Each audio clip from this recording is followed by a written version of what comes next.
ਤਾਰਨ ਗੁਜਰਾਲ ਦੀ ਕਹਾਣੀ ਖਪਰਾ ਮਹਿਲ। ਪੁਸਤਕ ਖਪਰਾ ਮਹਿਲ 'ਚੋਂ। ਜੇ ਹੁਣ ਉਹ ਸਲਾਮਤ ਹੁੰਦਾ ਤਾਂ ਮੈਂ ਉਹਦਾ ਲੱਖਾਂ ਕਰੋੜਾਂ 'ਚ ਵੀ ਸੌਦਾ ਨਾ ਹੋਣ ਦਿੰਦੀ।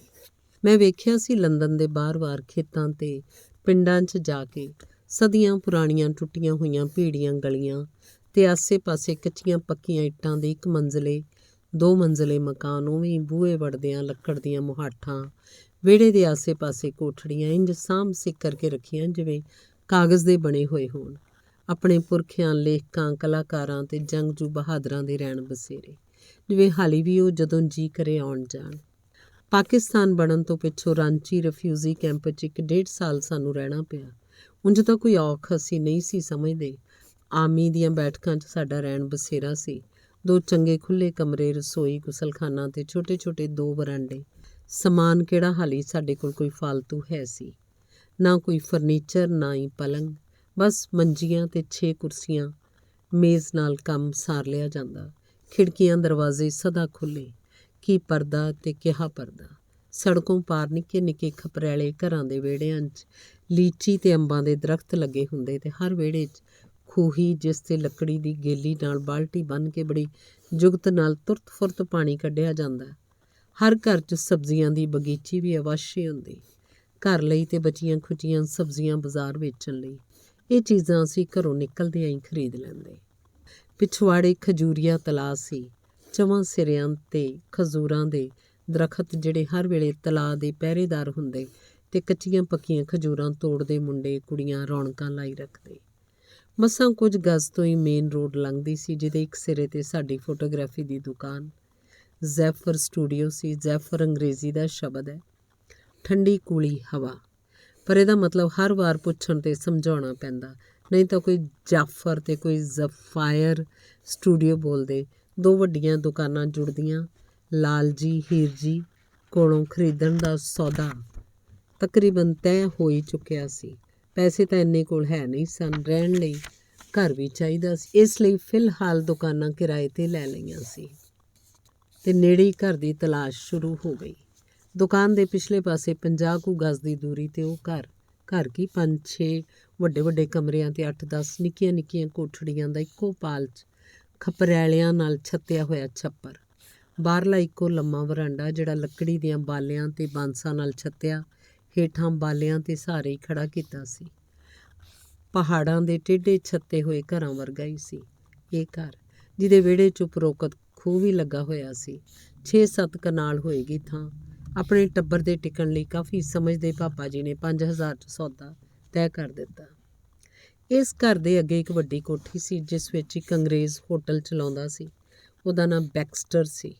ਹਿੰਦੁਸਤਾਨ 'ਚ ਹੁਣ ਅੰਗਰੇਜ਼ ਹੌਲੀ-ਹੌਲੀ ਨਿਕਲ ਹੀ ਰਹੇ ਸਨ, ਸੋ ਉਹਨਾਂ ਵੀ ਹੋਟਲ ਵਿਕਣਾ ਲਾਇਆ ਹੋਇਆ ਸੀ। ਬਹੁਤ ਉੱਚੀਆਂ ਖਪਰੈਲਿਆਂ ਦੀਆਂ ਤਿਕੋਣ ਲਾਲ ਛੱਤਾਂ ਵਾਲਾ, ਫੁੱਲਾਂ ਦੀਆਂ ਵੇਲਾਂ ਤੇ ਦਰਖਤਾਂ ਨਾਲ ਲੱਦਿਆ ਹੋਇਆ, ਆਸੇ-ਪਾਸੇ ਬਹੁਤ ਸਾਰੀ ਖੁੱਲ੍ਹੀ ਜ਼ਮੀਨ, ਜਿਸ 'ਚ ਵੱਡੇ-ਵੱਡੇ ਦਰਖਤ ਤੇ ਫੁੱਲਾਂ ਦੀਆਂ ਹੱਸਦੀਆਂ ਕਿਆਰੀਆਂ। ਸਾਡੇ ਘਰ ਵਾਲੇ ਪਿਛਲੇ 7-8 ਛੋਟੇ ਕਮਰੇ ਅਸਲ 'ਚ ਕੁੱਕੜਾਂ ਦੇ ਖੁੱਡੇ ਸਨ, ਜਿਨ੍ਹਾਂ 'ਚ ਕੁੱਕੜੀਆਂ ਅੰਡੇ ਦਿੰਦੀਆਂ। ਕੁੱਕੜ ਝਟਕਾਉਣ ਲਈ ਪਾਲੇ ਜਾਂਦੇ। ਹਰ ਸ਼ਾਮ ਬੈਕਸਟਰ ਦੇ ਖਾਨਸਾਮੇ ਕੁੱਕੜ ਬਾਹਰ ਬਗੀਚੇ 'ਚ ਖੋਲ੍ਹ ਕੇ ਮਗਰ ਕੁੱਤੇ ਲਾ ਦਿੰਦੇ, ਜਿਹੜੇ ਕੁਛ ਹੀ ਦੇਰ 'ਚ ਜਿੰਨੇ ਕੁ ਉਹਨਾਂ ਨੂੰ ਲੋੜ ਹੁੰਦੇ ਫੜ ਲੈਂਦੇ, ਬਾਕੀ ਬੰਦ ਕਰ ਦਿੱਤੇ ਜਾਂਦੇ। ਹੌਲੀ-ਹੌਲੀ ਉਹਨਾਂ ਤੋਂ ਸਾਰਾ ਘਰ ਤੇ ਖੁੱਡੇ ਖਾਲੀ ਕਰਵਾ ਕੇ ਸਾਫ਼ ਕਰਵਾਏ ਗਏ। ਜਾਲੀਆਂ ਕੱਢ ਕੇ ਦੀਵਾਰਾਂ ਬਣਵਾਈਆਂ ਗਈਆਂ। 2 ਕੋਠੜੀਆਂ ਦੀ ਇੱਕ ਰਸੋਈ ਖਿੜਕੀਆਂ ਕੱਢ ਕੇ ਬਣਵਾਈ ਗਈ। ਇੱਕ ਕੋਠੜੀ ਬਰਤਨ ਲਈ, ਇੱਕ ਨਾਲ ਹੀ ਕੋਲਿਆਂ ਜੋਗੀ। ਕੋਇਲੇ ਵੀ ਤਾਂ ਪੂਰਾ ਟਰੱਕ ਲਏ ਜਾਂਦੇ। ਫਿਰ 2 ਰੇਜ਼ਾ ਮਜ਼ਦੂਰੀਆਂ ਲਾ ਕੇ ਭੰਨ ਕੇ ਕੋਠੜੀ ਇਹ ਸਾਂਭ ਲਏ ਜਾਂਦੇ। ਸਾਲ ਲਈ ਖਹਿੜਾ ਛੁੱਟ ਜਾਂਦਾ। ਉਦੋਂ ਗੈਸ ਹੁੰਦੀ ਨਹੀਂ ਸੀ ਤੇ ਸਟੋਵ ਦੀ ਵੀ ਹਾਲੀ ਆਮਦ ਨਹੀਂ ਸੀ ਹੋਈ। ਬਾਕੀ ਬਚਦੀਆਂ 3 ਕੋਠੜੀਆਂ ਬਿਸਤਰੇ, ਟਰੰਕ ਸਾਂਭਣ ਲਈ ਤਿਆਰ ਕਰਵਾਈਆਂ ਤੇ ਨਾਲ ਹੀ 2 ਸਿਰਿਆਂ ਤੇ 2 ਟਾਇਲਟ ਤਿਆਰ ਕਰਵਾਏ। ਫਲੱਸ਼ ਸਿਸਟਮ ਉਸ ਵੇਲੇ ਨਹੀਂ ਸੀ ਹੋਂਦ ਵਿੱਚ ਆਇਆ। 4-4 ਕਮੋਡ ਰੱਖੇ ਹੋਏ ਸਨ ਤੇ ਇੱਕ ਕੋਠੜੀ ਜਮਾਂਦਾਰ ਨੂੰ ਰਹਿਣ ਲਈ ਦਿੱਤੀ ਹੋਈ ਸੀ, ਜਿਹੜਾ ਆਪਣੀ ਵਹੁਟੀ ਨਾਲ ਦਿਨ ਰਾਤ ਉੱਥੇ ਹੀ ਰਹਿੰਦਾ ਤੇ ਸਫਾਈ ਕਰਦਾ। ਘਰ ਪੂਰਾ ਕੱਚਾ ਸੀ। ਕੱਚੇ ਫਰਸ਼, ਕੱਚੀਆਂ ਕੰਧਾਂ, ਕੱਚੇ ਵਰਾਂਡੇ, ਛੱਤਾਂ ਬਹੁਤ ਸਸਤੀਆਂ ਮਿਲ ਜਾਂਦੀਆਂ ਸੀ, ਕੰਮ ਵਾਲੀਆਂ ਤਾਂ ਵੀ 5-6 ਰੁਪਏ ਅੱਖਰ ਦੇ। ਰੋਜ਼ ਗੋਹੇ ਮਿੱਟੀ ਦਾ ਪੋਚਾ ਲੱਗਦਾ, ਪਰ ਧੂੜ ਉੱਡਦੀ ਰਹਿੰਦੀ। ਸਭ ਤੋਂ ਵੱਡੀ ਮੁਸੀਬਤ ਤਾਂ ਚੂਹੇ ਸਨ, ਜਿਹੜੇ ਫਰਸ਼ਾਂ ਵਿੱਚ ਕੰਧਾਂ ਵਿੱਚ ਤੇ ਉਸ ਘਰ ਦੀ ਨਸ ਨਸ 'ਚ ਰਹਿੰਦੇ। ਬਹੁਤ ਬੇਖੌਫ ਬਹਾਦਰ ਜਰਨੈਲ, ਮਜਾਲ ਹੈ ਕਿਸ ਤੋਂ ਡਰ ਜਾਣ, ਸਗੋਂ ਦੰਦੀਆਂ ਝਕਾਉਂਦੇ ਲੱਗਦੇ। ਰੋਜ਼ ਸਾਡੇ ਕੱਪੜੇ ਗਵਾਚੇ ਹੁੰਦੇ, ਕੱਛੇ, ਬਨੈਨਾ, ਰੁਮਾਲ ਤੇ ਫਿਰ ਕਮੀਜ਼ਾਂ, ਪਜਾਮੇ ਵੀ। ਉਹ ਕਈ ਵਾਰ ਛੱਤ ਉੱਤੋਂ ਖਪਰੈਲਿਆਂ ਵਿੱਚੋਂ ਕਮਰੇ 'ਚ ਝੂਟੇ ਲੈਂਦੇ ਤੇ ਇੰਨੀ ਉੱਚੀ ਛੱਤ ਤੇ ਬਾਂਸਾਂ ਨਾਲ ਲਾਹੁੰਦਿਆਂ ਬੜੀ ਵਾਰੀ ਕੱਪੜੇ ਫਟ ਜਾਂਦੇ। ਅਸੀਂ ਸੱਟ ਖਾ ਬਹਿੰਦੇ, ਖਪਰੈਲੀ ਟੁੱਟ ਜਾਂਦੇ। ਨਾ ਤਾਂ ਇੰਨੇ ਪੈਸੇ ਸੀ, ਨਾ ਹੀ ਵੇਲ ਕਿ ਕੋਈ ਬਹਿ ਕੇ ਇਸ ਘਰ ਦਾ ਮੂੰਹ ਮੱਥਾ ਬਣਾਉਂਦਾ। ਪਾਪਾ ਜੀ ਨੂੰ ਉੜੀਸਾ 'ਚ ਠੇਕੇ ਮਿਲ ਗਏ ਤੇ ਉਹ ਤੇ ਬੇਜੀ ਦੇ ਛੋਟੇ 3 ਬੱਚਿਆਂ ਨੂੰ ਲੈ ਕੇ ਉੱਥੇ ਚਲੇ ਗਏ। ਮੈਂ ਛੋਟੀ ਜਸਬੀਰ ਤੇ ਮਨਜੀਤ, ਵੀਰ, ਵੱਡੇ ਵੀਰਾ ਤੇ ਭਾਬੀ ਜੀ ਕੋਲ ਰਾਂਚੀ ਰਹੇ। ਅਸੀਂ ਪੜ੍ਹ ਰਹੇ ਸਾਂ ਤਾਂ ਹੋਰ ਭਲਾ ਕਿਹਨੂੰ ਵੇਲ ਹੋ ਸਕਦੀ ਸੀ। ਕੁਝ ਸਾਲਾਂ ਬਾਅਦ ਜਦ ਪਾਪਾ ਜੀ ਦਾ ਠੇਕਾ ਖਤਮ ਹੋ ਗਿਆ ਤਾਂ ਉਹਨਾਂ ਘਰ ਰਹਿਣ ਦਾ ਮਨ ਬਣਾ ਲਿਆ। ਉਹ ਰੋਜ਼ 5-6 ਮਜ਼ਦੂਰ ਬੁਲਾ ਕੇ ਉਹਨਾਂ ਤੋਂ ਕੰਮ ਕਰਵਾਉਂਦੇ। ਜਦ ਕੰਧਾਂ ਢਾਈਆਂ ਗਈਆਂ ਤਾਂ ਅਸੀਂ ਹੈਰਾਨ ਰਹਿ ਗਏ ਕਿ ਉਹ ਗਜ਼-ਗਜ਼ ਚੌੜੀਆਂ ਸਨ, ਮਜ਼ਬੂਤ ਅਜਿਹੀ ਮਿੱਟੀ ਦੀਆਂ ਬਣੀਆਂ ਹੋਈਆਂ ਕਿ ਹਥੌੜੇ ਮਾਰ-ਮਾਰ ਉਹ ਹੰਭ ਜਾਂਦੇ, ਪੱਥਰ ਵਾਂਗੂ ਸਖਤ, ਵਿੱਚ ਚੂਹਿਆਂ ਨੇ ਸੁਰੰਗਾਂ ਬਣਾਈਆਂ ਸਨ। ਮਿਸਤਰੀ ਨੇ ਵੇਖ ਕੇ ਸਲਾਹ ਦਿੱਤੀ ਕਿ ਬਾਹਰਲੀਆਂ ਕੰਧਾਂ ਜਿਨ੍ਹਾਂ 'ਚ ਖਿੜਕੀਆਂ ਕੱਢਣੀਆਂ ਨੇ ਉਹੀ ਤੁੜਵਾ ਕੇ ਨਵੀਆਂ ਬਣਾਓ, ਬਾਕੀ ਹੋਰ 100-200 ਸਾਲ ਇਹਨਾਂ ਕੰਧਾਂ ਨੂੰ ਕੁਛ ਨਹੀਂ ਹੁੰਦਾ। ਸੋ ਉਹੀ ਫੈਸਲਾ ਹੋਇਆ ਤੇ ਬਾਹਰਲੀ ਕੰਧ ਵਿੱਚ ਹਰ ਕਮਰੇ ਦੀਆਂ ਖਿੜਕੀਆਂ ਕਢਵਾਈਆਂ ਗਈਆਂ। ਵਿਚਲੀਆਂ ਸਭ ਦੀਵਾਰਾਂ ਉਹੀ ਰਹੀਆਂ। ਕਈ ਜੁਗਤਾਂ ਤੇ ਦਵਾਈਆਂ ਨਾਲ ਚੂਹਿਆਂ ਤੋਂ ਕੁਝ ਰਾਹਤ ਮਿਲੀ। ਬਹੁਤ ਸਾਰੇ ਤਾਂ ਮੇਰੀ ਛੋਟੀ ਜਿਹੀ ਜੰਗਲੀ ਨੌਕਰਾਣੀ ਨੇ ਜੁੱਤੀ ਸੁੱਟ ਕੇ ਮਾਰ ਦਿੱਤੇ। ਤਾਂ ਵੀ ਕੋਈ ਨਾ ਕੋਈ ਚੂਹੀ ਸੂਈ ਰਹਿੰਦੀ। ਹੌਲੀ ਹੌਲੀ ਅੰਦਰ ਦੇ ਸਾਰੇ ਫਰਸ਼ ਪੱਕੇ ਹੋ ਗਏ।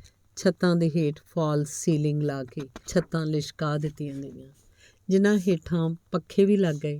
ਪਰ ਇਹ ਬਹੁਤ ਪਿੱਛੋਂ ਦੀਆਂ ਗੱਲਾਂ ਨੇ। 1947 'ਚ ਤਾਂ ਰਾਂਚੀ ਸੈਮੀ ਹਿੱਲ ਸਟੇਸ਼ਨ ਕਹਾਉਂਦਾ ਸੀ, ਜਿਹੜਾ ਪਟਨੇ ਦੀਆਂ ਗਰਮੀਆਂ ਦੀ ਰਾਜਧਾਨੀ ਵੀ ਸੀ। ਤੇ ਜਦੋਂ ਅਸੀਂ ਗਏ ਤਾਂ ਕੋਈ ਦਿਨ ਖਾਲੀ ਨਾ ਹੁੰਦਾ ਜਦੋਂ ਬਾਰਿਸ਼ ਨਾ ਹੁੰਦੀ। ਹਰਿਆਲੀ ਇੰਨੀ ਕਿ ਮੀਲਾਂ ਬੱਧੀ ਜ਼ਮੀਨ ਨਜ਼ਰ ਨਾ ਆਉਂਦੀ। ਤਕਰੀਬਨ ਰੋਜ਼ ਹੀ ਬਾਰਿਸ਼ ਹੁੰਦੀ ਤੇ ਛਤਰੀ ਤੋਂ ਬਿਨਾਂ ਕੋਈ ਘਰੋਂ ਨਾ ਨਿਕਲਦਾ, ਜਿਵੇਂ ਪਹਾੜਾਂ 'ਚ ਅਕਸਰ ਹੁੰਦਾ ਹੈ। ਕਾਰਾਂ ਵੀ 1-2 ਠੇਕੇਦਾਰਾਂ ਕੋਲ ਹੀ ਸਨ, ਬਾਕੀ ਸਭ ਹੱਥ ਰਿਕਸ਼ਿਆਂ ਦੀ ਸਵਾਰੀ ਕਰਦੇ ਤੇ ਸਾਈਕਲ ਰਿਕਸ਼ਾ ਬਹੁਤ ਪਿੱਛੋਂ ਆਏ।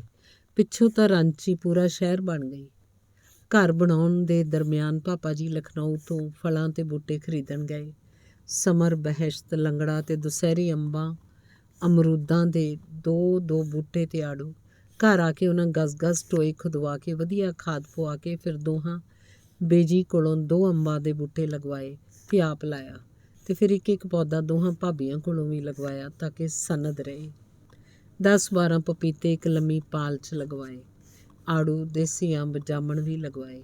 ਵਿਸ਼ਾਲ ਵਿਹੜੇ ਦੀ ਇੱਕ ਸਾਈਡ 'ਤੇ ਸਬਰਕੱਤਾ ਮੁਰਗੀਖਾਨਾ ਤੇ ਨਾਲ ਹੀ ਹਥਿਆਰ ਘਰ ਬਣਾਇਆ ਗਿਆ, ਜਿਸ 'ਚ ਕਈਆਂ, ਗੈਂਤੀਆਂ, ਰੰਬੀਆਂ ਤੇ ਹੋਰ ਹਥਿਆਰ ਰੱਖੇ ਜਾਂਦੇ। ਨਾਲ ਹੀ ਲੰਮੀ ਪਾਲ ਵਿੱਚ ਸੀਜ਼ਨ ਦੀਆਂ ਸਬਜ਼ੀਆਂ ਉਗਾਈਆਂ। ਸੀਜ਼ਨ 'ਚ ਅਮਰੂਦਾਂ ਨਾਲ ਦਰਖਤ ਭਰ ਜਾਂਦੇ। ਮੇਰੀਆਂ ਭਤੀਜੀਆਂ ਜੋਤੀ, ਸਵੀਟੀ, ਪ੍ਰੀਤੀ, ਦਮੀ ਤੇ ਬਬਲੀ ਤਾਂ ਅਮਰੂਦਾਂ ਦੀਆਂ ਤੇ ਟਹਿਣੀਆਂ ਤੇ ਪਲੀਆਂ। ਉਹ ਕਿਤਾਬਾਂ ਲੈ ਕੇ ਉੱਥੇ ਹੀ ਬੈਠ ਜਾਂਦੀਆਂ, ਨਾਲੇ ਪੜ੍ਹਦੀਆਂ ਨਾਲੇ ਅਮਰੂਦ ਟੁੱਕੀ ਜਾਂਦੀਆਂ।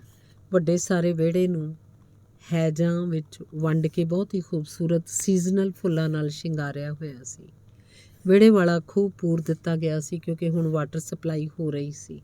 ਸਭ ਦਰਖਤਾਂ ਦੇ ਆਲੇ ਦੁਆਲੇ ਵੀ ਕਿਆਰੀਆਂ ਬਣਾ ਕੇ ਵਿੱਚ ਫੁੱਲ ਉਗਾਏ ਜਾਂਦੇ। ਬਾਅਦ ਵਿੱਚ ਟਿੰਕੂ ਨੇ ਇੱਕ ਸਹੇਲੀ ਕੋਲ ਦਰਖਤਾਂ ਉੱਤੇ ਫੁੱਲ ਉਗਾਉਣ ਦੀ ਤਕਨੀਕ ਵੀ ਸਿੱਖੀ ਤੇ ਉਸਨੇ ਅੰਬਾਂ ਤੇ ਅਮਰੂਦਾਂ ਦੇ ਟਹਿਣਿਆਂ ਤੇ ਰੰਗ ਬਰੰਗੇ ਖੂਬਸੂਰਤ ਫੁੱਲ ਖਿਲਾਏ।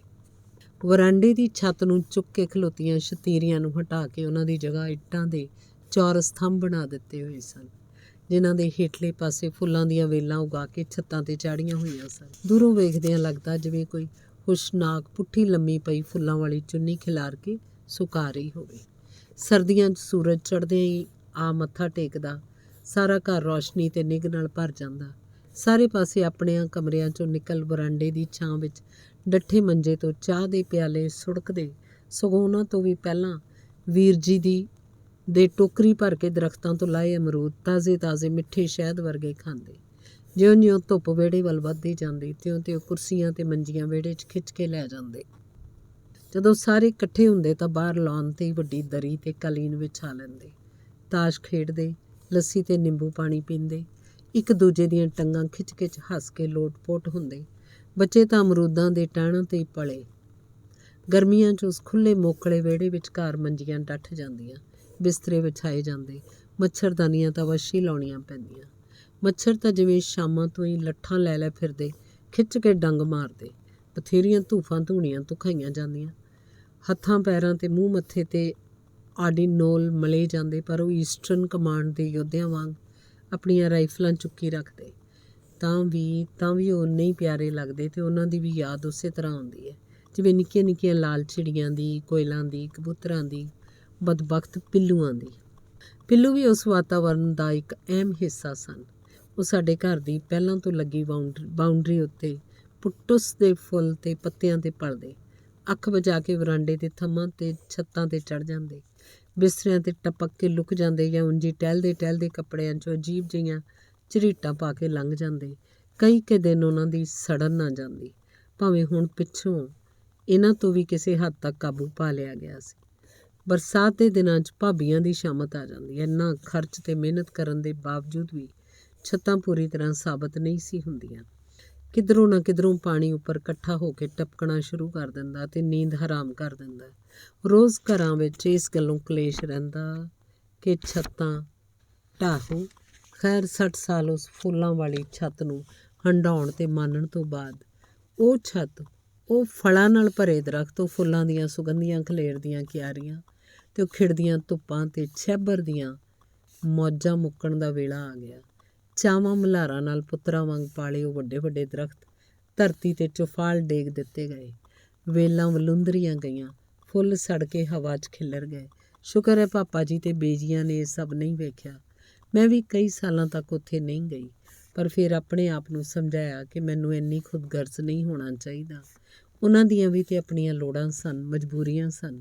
ਉਸ ਘਰ 'ਚ ਰਹੇ ਤੇ ਜੰਮੇ ਹਰ ਬੱਚੇ ਦੇ ਅੰਦਰ ਹਾਲੇ ਵੀ ਉਹ ਖਪਰਾ ਮਹਿਲ ਧੜਕਦਾ ਹੈ, ਜਿਹਦਾ ਨਾਂ ਭਾਵੇਂ ਕਿਸੇ ਦੋਖੀ ਨੇ ਵਿਅੰਗ ਨਾਲ ਹੀ ਰੱਖਿਆ ਸੀ, ਪਰ ਅਸੀਂ ਉਹਨੂੰ ਮੱਥੇ 'ਤੇ ਚਿਪਕਾ ਲਿਆ, ਦਿਲ 'ਚ ਵਸਾ ਲਿਆ। ਧੰਨਵਾਦ।